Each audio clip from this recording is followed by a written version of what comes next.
Hey everyone, it's time to take the 3-step down to the floor. Here's what it'll look like.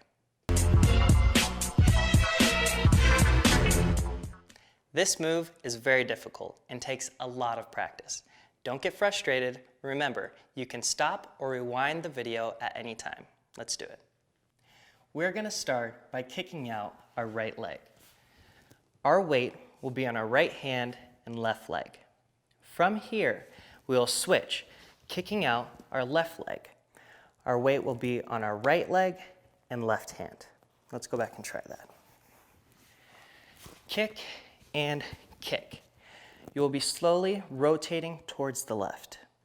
From here, we will hop over our left shoulder, placing both feet on the ground. You'll be facing to the right. You can have both hands on the ground, one hand on the ground, whatever feels comfortable to you. Let's try that.